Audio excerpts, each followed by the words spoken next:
Ang pag-aasawa, hindi puro sarap at saya lamang. Kalakip nito ang sakit, tiyaga at pagsasakripisyo. Bawal kang maging mahina dahil kung magkagayon, masisira ang binuo mong pamilya. Nakakairitang malakas na tugtog sa loob ng aming bahay ng mga sandaling yun. Bukod dun, naririnig ko din ang tawanan sa sala ng mga katrabaho ni Mateo. Maghapon ako nag-aalaga kay Junjun sa aming anak. Naglalaba, nagluluto, naglilinis at tanging pahinga ko lang ay ang ganitong oras. Hindi na bago sa akin na kapag araw ng sahod, naiipon sa bahay ang mga katrabaho ng live-in partner ko dahil ito ang bisyo ni Mateo, ang alak. Padaskul akong tumayo tsaka lumabas ng kwarto. Gumalaw kasi si Junjun. Nag-aalala ko na baka magising kaya nagtimpla ko ng gatas. Pagdaan ko sa sala ay inis silang pinukol ng masamang tingin isa-isa dahil naiinis na talaga ako. Ang kalahati ng sahod ni Mateo ay napupunta sa akin, panggatas at diaper ng aming anak, at ang kalahati naman napupunta sa alak. Minsan, pinoproblema ko pa ang rentang 2,000 sa bahay, pagkain pa namin araw-araw. Nais ko mang magreklamo, wala akong magawa, kaya para kumita, umextra ako sa patahian ni Aling Suling, 300 din yun isang araw. Sarah, ipagluto mo nga kami ng pulutan. Malambing na sabi ni Mateo sa akin nang sundan ako sa kusina. Mabait naman si Mateo at hindi nananakit kapag lasing. Natutulog na nga lang ito kung saan abutin ng antok. Masipag din sa trabaho pero iisa lang talaga ang ayaw ko dito. Ito ay nakikipag-inuman. Ewan, mainit ang ulo ko kapag ganoon. Mas gusto kong kami ng anak nito ang inaasikaso kaysa mga barkada. Nilingon ko siya ng naiinis na tingin. Mateo naman, nagpapahinga na ako. Singhal ko sa kanya. Nilapitan ako nito't niyakap. Sige na love, kaysa naman bumili pa ako sa labas. Sayang naman ang pera. Hinalik-halikan pa niya ako sa pisngi, pababa sa aking leeg para mag-init ang aking pakiramdam. Gumapang kasi ang palad nito sa bagay na iyon sa akin. Nakiliti ako at pilit tinutulak si Mateo. Mateo, ano ba? Baka may makakita sa atin. Inis kong saway dito. Sige na kasi love, ipagluto mo na kami. Makulit at naglalambing nitong saad. Ayoko. Asik ko sa kanya. Ngumiti ito at dali-dali akong ipinasok sa loob ng banyo. Alam ko namang ito ang gusto mo eh. Nanunodyo ang lalaki habang namumungay ang mga mata na ako'y tinititigan. Halatang lasing na. Mateo, ano ba? Maraming tao dito sa bahay. Mahiya ka nga sa mga bisita mo. Asik ko sa kanya. Alam ko kasi ang balak nito. Hindi naman yun ang gusto ko, kundi nais kong magpahinga dahil pagod ako. Shhh! Tinakpan nito ng isang daliri ang kanyang mga labi. Tumambad sa kanya ang maskuladong katawan ng asawa. Banat kasi ito sa pagbubuhat, kaya maganda ang katawan ng lalaki. Daig pa nito ang nag-gym araw-araw. Dagdagan pang gwapo si Mateo. Paano pa siya tatanggi nang kuyumusin siya nito ng halik sa labi? Marahas na paghinga na lang ang aking reaksyon nang maramdaman ko ang aking asawa. Oo na, ipagluluto ko na kayo. Saad ko matapos ang sandali naming mag-asawa. Dali-dali ako nagbihis kahit hinihingal. Ngingisi-ngisi lang si Mateo. Siniil muna ako ng halik sa labi bago nag-thank you, tsaka ako iniwan sa loob ng banyo matapos nitong magbihis. Nawala na rin ang inis ko sa kanya dahil sa paglalambing nito sa akin. Matapos kong magtimpla ng gatas ni Junjun, nagprito ko ng luncheon meat dahil yun lang naman ang mayroon sa kusina namin. Ang swerte mo talaga sa asawa mo, pre. Ang ganda na, ang sexy pa. Dinig kong sabi ng isa sa mga katrabaho nitong si Abner. Totoo naman ang sinabi nito. May pinagpala kong mukha at harapan, kaya kahit na may anak ay sexy pa rin. Balingkinitan din ang katawan ko na kahit nagbuntis ay hindi halata. Maalaga din kasi ako sa aking sarili. Palayos kahit na busy sa pag-aalaga ng anak. Gwapo si Mateo at nag-aalala ako makahanap ng ibang babae dahil lang sa ako ay pumangit, kaya kailangan ko talagang palaging maganda. Hindi lang maganda ang asawa ko, kundi sobrang bait pa. Tignan nyo nga, pinagluto pa tayo ng pulutan. Sabi ni Mateo, Tsaka ako kinabig sa bewang at hinalikan sa pisngi, mismo sa harapan ng mga kaibigan nito. Nagtawanan lang ang kainuman ng asawa kong lasing dahil alas 4 pa ng hapon nagsimula ang apat at hito alas 7 na ng gabi. May kapatid ka ba, Sarah? Baka naman pwedeng ireto mo ko.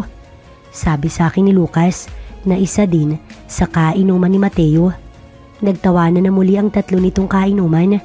Naku Sarah, wag na, babaero yang si Lucas. Sabi naman ni Mick na kasamahan ng mga ito. Kung bakit kilala ko na silang lahat dahil halos kada Biyernes lang naman itong nasa bahay at nagiinuman. Sorry na lang kayo dahil walang kapatid na babae itong misis ko. Nag-iisa lang akong maswerte sa inyo. Wika ni Mateo. Naghagalpakan ng tatlong lasing kahit na wala namang nakakatawa. Ako naman ay tumayo nang may kumatok. Akala ko nga isa na naman sa mga katrabaho ni Mateo, pero si Kuya James ang naroon, may dalang bag at halatang damit ng laman. Panganay itong kapatid ni na Mateo. O kuya, napasugod ka gabi na. Nasa likuran ko pala si Mateo. Makikiusap sana ako kung okay lang na dumito muna ako pansamantala. May ayusin lang ako mga requirements pa abroad. Paliwanag ni Kuya James. Halatang galing pa ito ng probinsya. Walang problema kuya, halika pasok. Nilakihan naman ni Mateo ang pagkakabukas ng pinto para makapasok ang kapatid niya. Okay lang ba Sarah? Baling ni James sa akin. Okay lang po, walang problema. Nakipagpalitan muna ito ng ngiti sa akin bago tuluyang pumasok.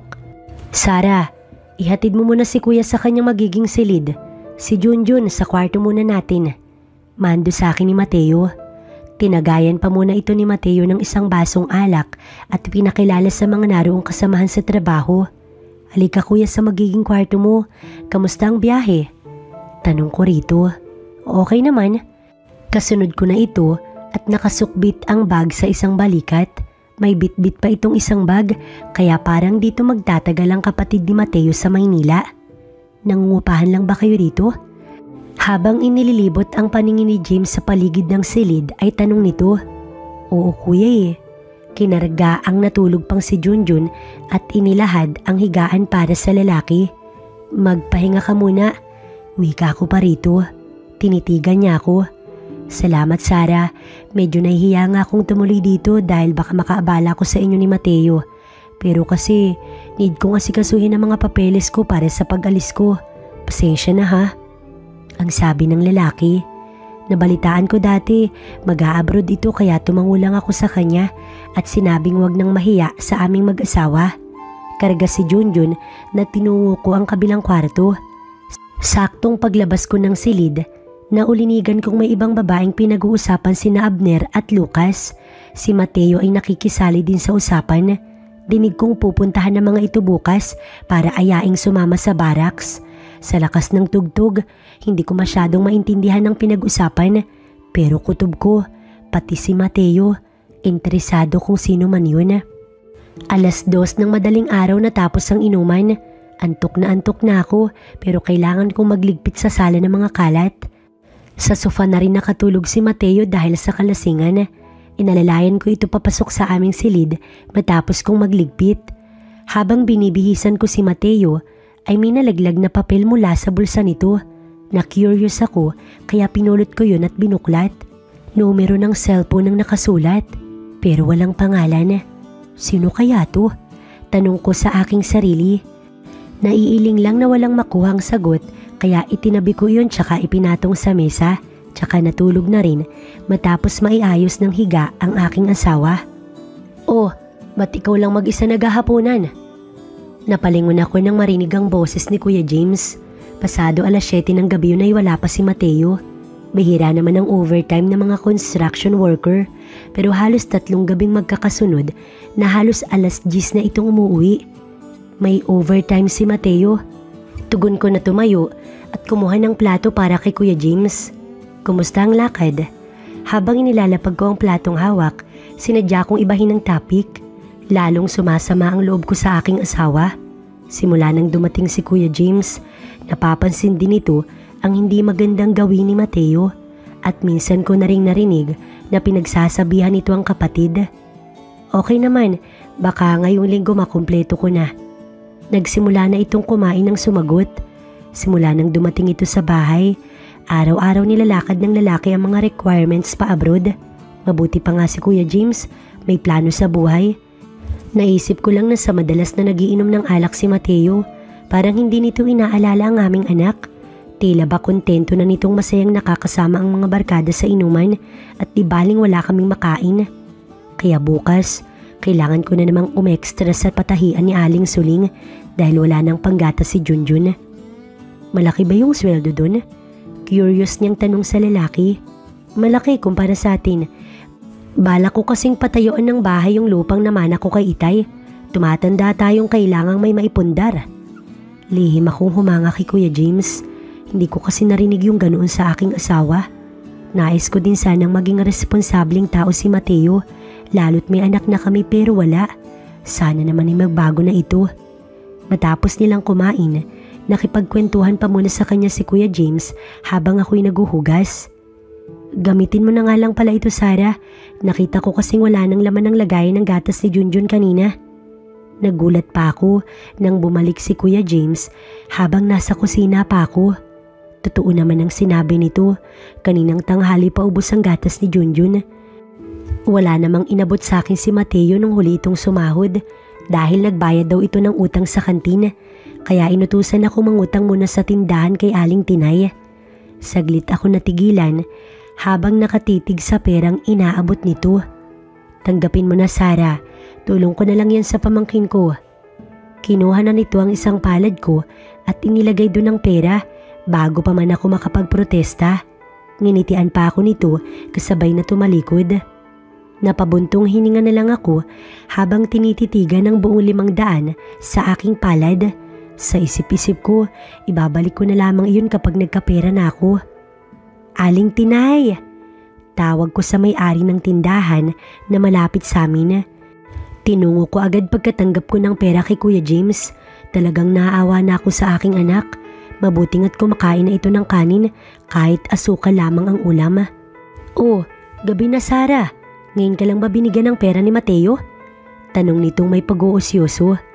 Oho, pabili nga po ng gatas.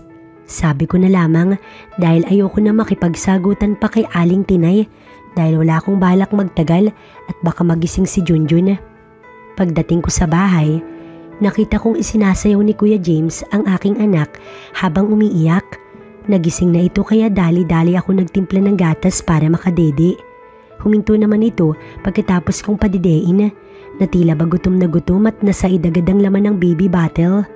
Para namang nadurog ang puso ko habang hinahaplos ang pisngi nito. Sa muli, nagpasalamat ako kay Kuya James pero tinanguan lamang ako nito at nagpaalam na rin na tutungo na sa sariling silid. Ako naman, naglinis ng katawan tsaka tinabihan na rin ang aking anak. Madaling araw na nang dumating si Mateo akay ng katrabaho at syempre nakainom at hindi na halos makagulapay sa kalasingan. Kahit masama ang loob ko, inasikaso ko pa rin ito, binihisan at inayos ng higa. Kahit ganoon si Mateo, sobrang mahal ko ito bilang asawa. Hindi ko lang alam kung saan ako dadalhin ng nararamdaman kong pagmamahal. Tama bang magpakamartir? Patulog na sana ulit ako nang may marinig na pangalan ng babaeng ibinubulong ni Mateo. Hindi ako sigurado pero parang Ashley. Nag-init ang pisngi ko maging ang magkabilang mga mata. May babae ang aking asawa. Kailan pa? Dama kong nagselos ako dahil may kinalulukuhan itong babae. Halos hindi na ako nakatulog magdamag dahil parang may bumabagabag sa akin. Ngayon lang nangyaring may binanggit na pangalan si Mateo at ang masakit, hindi ko pangalan. Kinabukasan, habang nag-aalmusal si Mateo, kinumpronta ko ito pero hindi umamin ng lalaki. Nananaginip lamang daw ito kagabi pero kinahaponan, sinundan ko si Mateo pagkatapos ng trabaho. Iniwan ko lang si Junjun kay Kuya James dahil maaga naman itong dumating galing sa sariling lakad. Sa isang kwarto humantong si Mateo at nagulat ako nang may babaeng sumalubong sa aking asawa. Sa pintuan pa lang, naghahalikan na ang dalawa. Nanigas ako habang pinapanood ang mga ito kung paano sapuhin ni Mateo ang napakagandang babae. Hindi ako makapaniwala sa nakita ng dalawa kong mata. Natutup ko pa ang labi ko nang binuhat ni Mateo ang babae paloob ng silid kalaunan. Nangilabot ako sa narinig na ingay ng babae sa loob nang lumapit ako rito sa pinto. Dinig ko ang hiyaw nitong nasisiyahan habang ako namamalisbis ang luha. Nagpalitan pa ng maduduming salita ang dalawa at hindi ko na kinaya ang mga naririnig ko. Masama ang aking loob na umuwi sa bahay. Para akong pinagsakluban ng langit at lupa. Ang sakit-sakit ng ginawa ni Mateo sa kanya. Walang kasing sakit.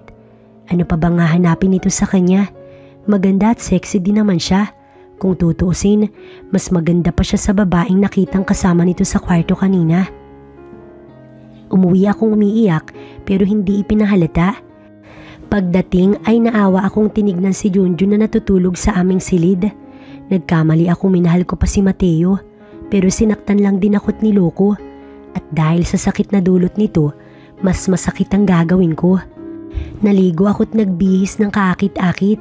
Siniguro kong mabango bago ako pumasok sa silid ni Kuya James. Dumating ka na pala, Sarah. Pinatulog ko na si Junjun. Wika nito na alanganing nakatingin sa akin. Mabagal akong humakbang papalapit kay Kuya James na nakahiga na sa kama. May hawak itong files na ibinaba matapos akong sulyapan. Napatayo ito kaya nagkaroon ako ng pagkakataong ikinawit ang dalawa kong kamay sa leeg niya at siniil ng halik sa labi si Kuya James. Sarah, anong ginagawa mo? Nanlaki ang mata nito nang pigilan ako sa dalawang kamay. Pero kasabay nun, ramdam ko ang pag-igting ng itinatago nito dahil sa magkadikit na ang aming katawan. Hindi ako nagpapigil sa kanya. Nilapit ko pang lalo ang aking sarili dito. James, pwede mo ba akong halikan? Nangaakit kong tanong. Nakita kong pati si James ay napalunok na, kaya inigihan ko ang pangaakit. Ilang segundong nag-usap ang aming mga mata habang titig na titig sa akin na tila ba hinihingal. Sarah, malito. Bulong pa sa akin ni James pero hinawakan niya ako sa magkabilang pisngi. Napasinghap na lang ako nang kuyumusin ako nito ng halik sa labi. Agad akong gumanti at kung gaano naging mas maalab ang halik nito, ganoon din ang aking mga halik sa kanya.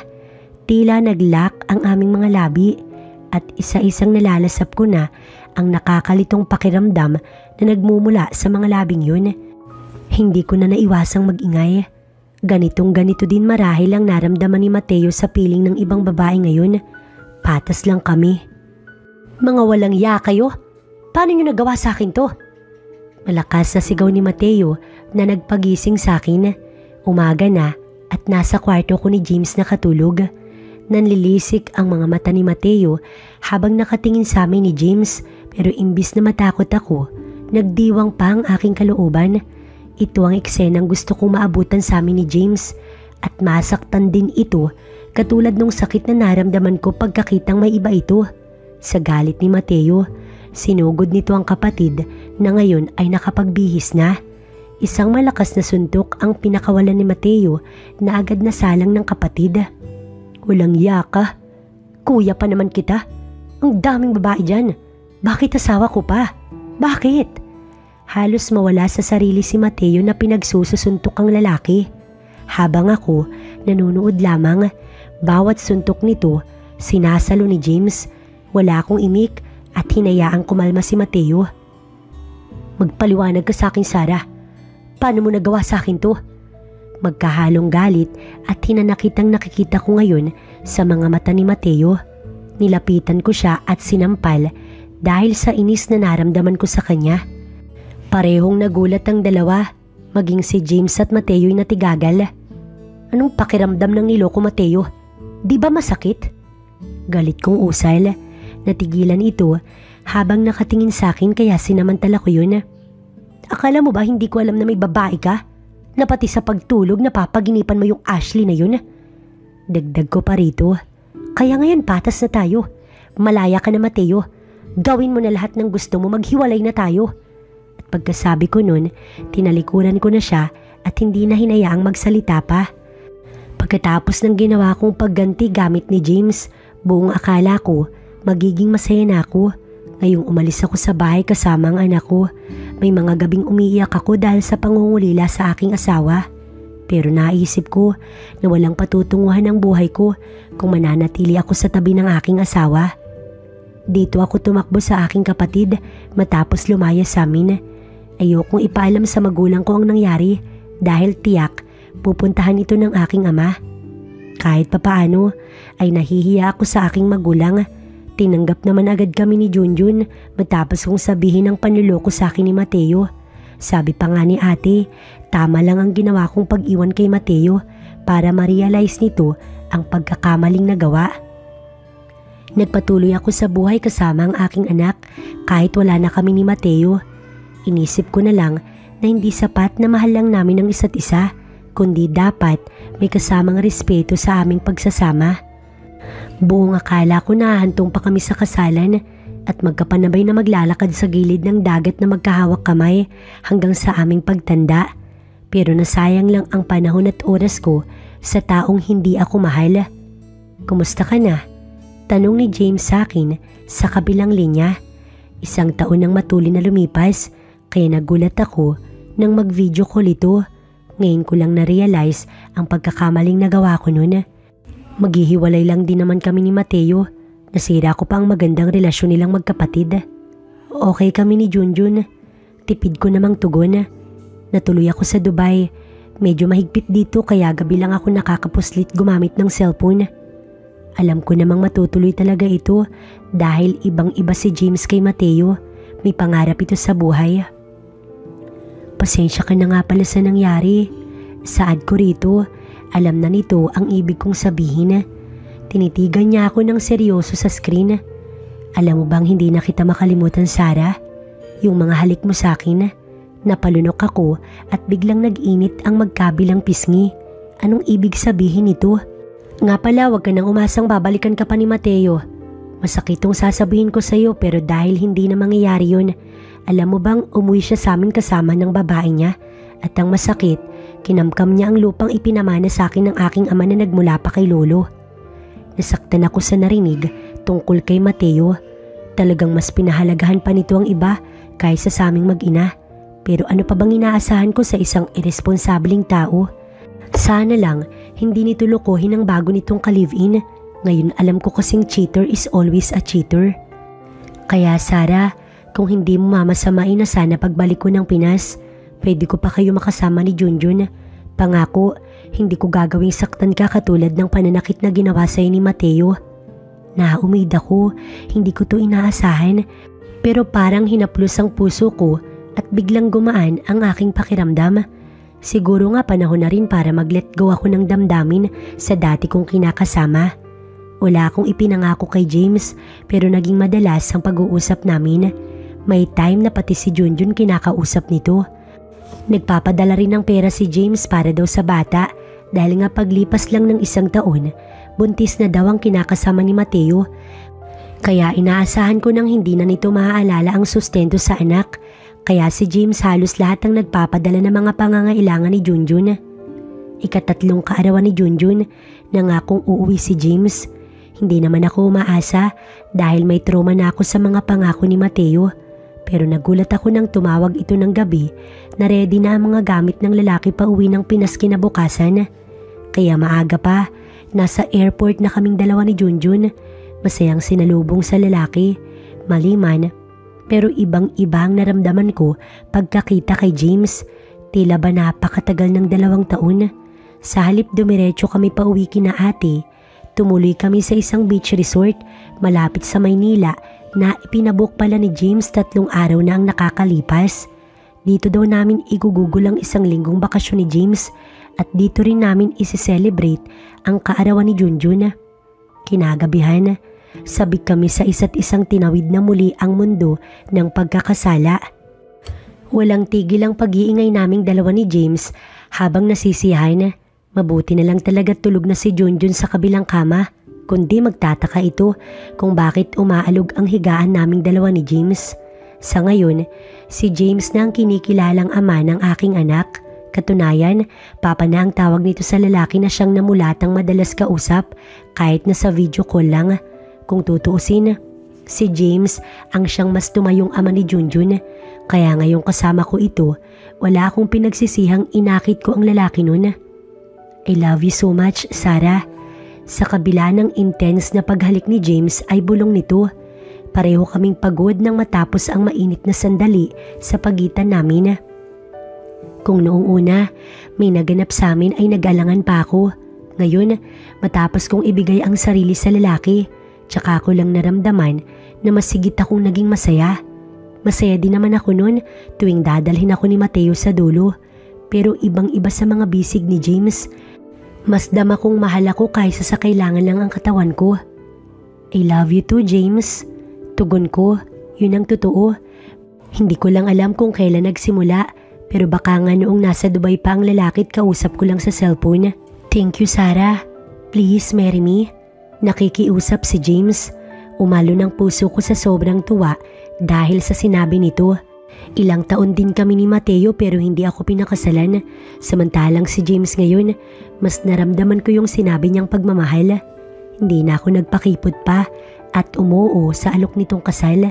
Tuwang-tuwa naman ang lalaki sa pagpayag ko. Bago kami natulog ng magkayakap, sinabi nitong bago ito bumalik sa Dubai, magpapakasal muna kami sa West.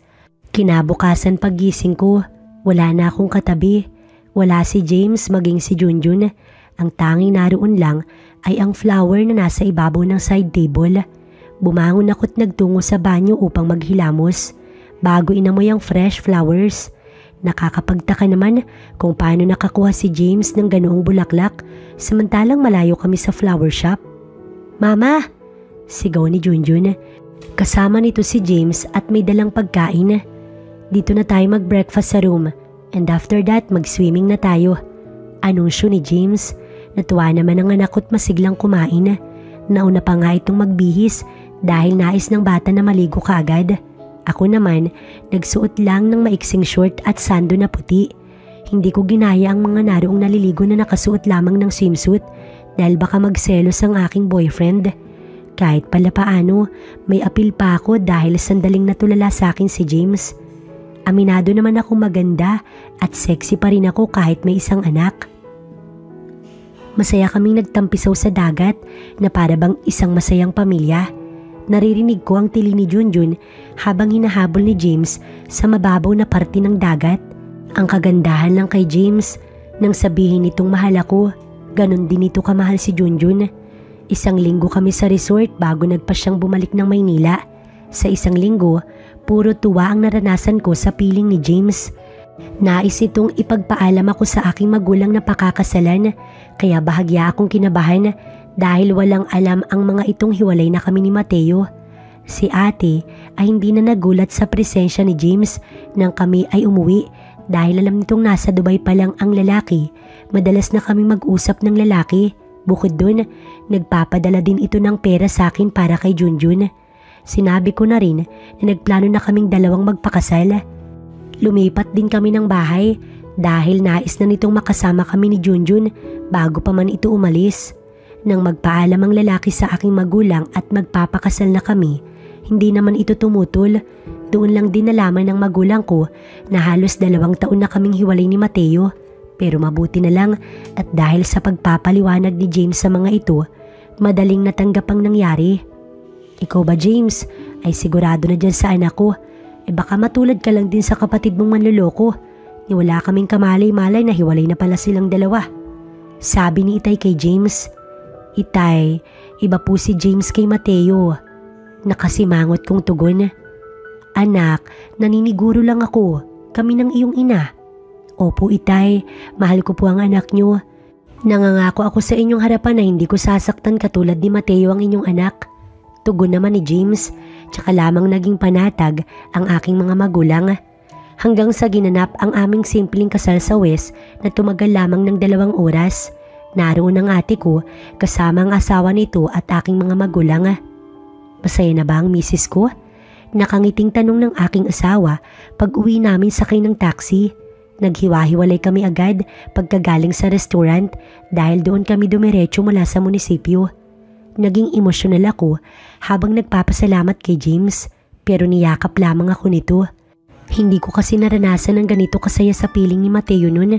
Si James kasi walang bisyo. Lahat ng free nitong oras, inilalaan sa amin ni Junjun. Sabi ko sa sarili, sana pala. Si James ang una kong minahal at nakilala. Nasayang lamang ang pagmamahal at panahon ko kay Mateo. Mabuti na lang, mabilis ako nakapag-move on dahil kay James. Pagdating namin sa bahay, karga ni James si Junjun na pumasok kami sa bahay. Nilingon niya ako at makahulog ang kinindatan bago ito pumasok ng kwarto kasama ang anak ko. Nangingiti naman ako nakasunod sa dalawa. Alam ko ang pinahihiwatig sa kindat nitong yun dahil pinatulog kaagad ni James ang bata pagkatapos linisan ng katawan. Ngayon ay nangaakit na ang ngiti nito habang papalapit sa akin. Ako naman ay parang nakikiliting napapangiti sa kanya. Hanggang ngayong mag-asawa na kami, kinikilig pa rin ako kay James.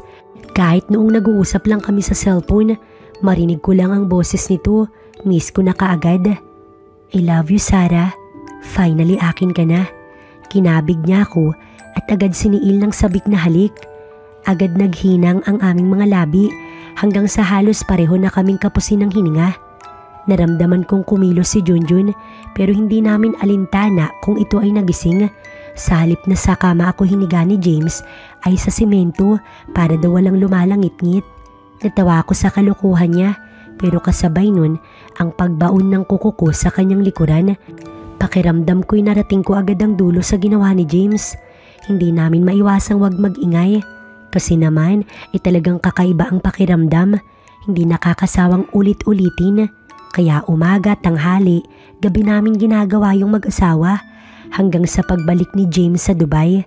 Sa ngayon, kontento na kaming nagtatawagan. Naiintindihan ko kung bakit niya kailangang umalis dahil buntis ako at magkakaroon na kami ng baby. Magiging 2 na ang aming anak at kailangan niyang mag-ipon para sa future na mga ito habang ako maghihintay na muli sa pagbabalik niya.